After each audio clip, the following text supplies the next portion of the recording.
భారత రాజకీయ ప్రస్థానంలో సరికొత్త చరిత్ర లిఖించబడింది. నవభారత నిర్మాతగా సరికొత్త రికార్డులను తిరగరాస్తూ భారతదేశంలో అత్యంత సుదీర్ఘ కాలం పాటు నిరంతరాయంగా సేవలు అందించిన ప్రధానిగా రికార్డు సృష్టించారు నరేంద్ర మోదీ. ఈ అద్భుత మైలురాయిని పురస్కరించుకుని కేంద్ర మంత్రిమండలి ఒక చారిత్రాత్మక తీర్మానాన్ని ఆమోదించింది. అసలు భారత్ మండపంలో జరిగిన ఈ సమావేశంలో మోదీ ఏమన్నారు, కాంగ్రెస్ పై ఆయన చేసిన సంచలన వ్యాఖ్యలేంటి, ఈ వీడియోలో చూద్దాం.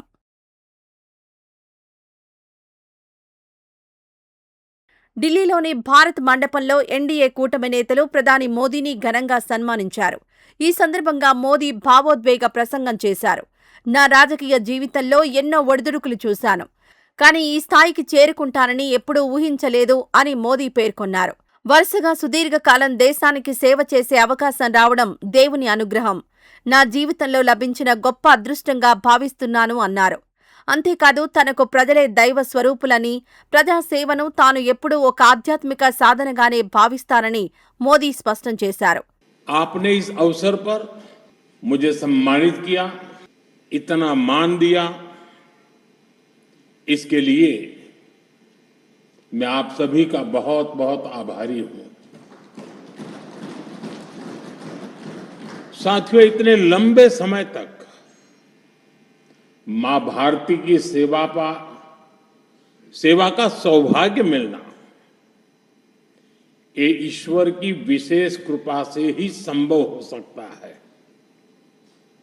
और मेरे लिए तो जनता जनार्दन ही ईश्वर का रूप है.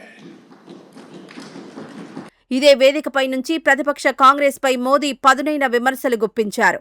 2014 కంటే ముందు దేశంలో అస్థిరత, కుంభకోణాలు ఉండేవని, ఆ పాలనను పక్కనబెట్టి దేశ ప్రజలు రాజకీయ స్థిరత్వానికి ఓటేశారని గుర్తు చేశారు. ముఖ్యంగా భారత ఆర్థిక మందగమనాన్ని సూచించడానికి ఉపయోగించే హిందూ వృద్ధి రేటు అనే పదంపై మోదీ తీవ్రంగా మండిపడ్డారు. దాన్ని హిందూ వృద్ధి రేటు అనకూడదని, కాంగ్రెస్ వృద్ధి రేటు అని పిలవాలని ఫైర్ అయ్యారు. ఆనాడు కాంగ్రెస్ అనుసరించిన అసమర్థ విధానాల వల్లే దేశ ఆర్థిక వ్యవస్థ కుంటుపడిందని విమర్శించారు. గత 10 ఏళ్లలో ఎన్డీఏ ప్రభుత్వం సాధించిన అద్భుత ప్రగతిని మోదీ ఈ సందర్భంగా వివరించారు. దేశంలో మౌలిక సదుపాయాల కల్పన రాకెట్ వేగంతో దూసుకుపోతోందని, రోడ్లు, రైల్వేలు, విమానాశ్రయాల అభివృద్ధిని సరికొత్త శిఖరాలకు చేర్చామని చెప్పారు. అన్నింటికంటే ముఖ్యంగా గత 10 ఏళ్లలో దాదాపు 25 కోట్ల మంది ప్రజలను పేదరికం నుండి విముక్తులను చేశామని మోదీ గర్వంగా ప్రకటించారు. భారతదేశాన్ని ప్రపంచంలోనే 3వ అతిపెద్ద ఆర్థిక వ్యవస్థగా మార్చడమే తమ తక్షణ లక్ష్యమని మోదీ స్పష్టం చేశారు. 2047 నాటికి దేశాన్ని వికసిత్ భారత్గా మార్చాలనే సంకల్పంతో ముందుకు సాగుతున్నామని, దీనికోసం ఎన్డీఏ కూటమి భాగస్వాములంతా కలిసికట్టుగా పనిచేయాలని పిలుపునిచ్చారు. భవిష్యత్ అంతా గ్రీన్ ఎనర్జీదే అన్న మోదీ సోలార్, పవన, న్యూక్లియర్ ఎనర్జీ దిశగా అడుగులు వేస్తూ దేశంలో గ్రీన్ హైడ్రోజన్, గ్రీన్ అమోనియా ఉత్పత్తిని భారీగా పెంచుతున్నామని పేర్కొన్నారు. చూశారుగా, నిరంతరాయంగా సేవలందిస్తూ రికార్డు సృష్టించిన ప్రధాని మోదీ 2047 నాటికి భారత్ను ప్రపంచ అగ్రగామిగా నిలబెట్టడమే లక్ష్యంగా దూసుకుపోతున్నారు. మరి మోదీ 10 ఏళ్ల పాలనపై, అలాగే ఆయన చేసిన వ్యాఖ్యలపై మీ అభిప్రాయాన్ని కింద కామెంట్ సెక్షన్లో తెలియజేయండి. ఈ వీడియో నచ్చితే లైక్ చేయండి, షేర్ చేయండి.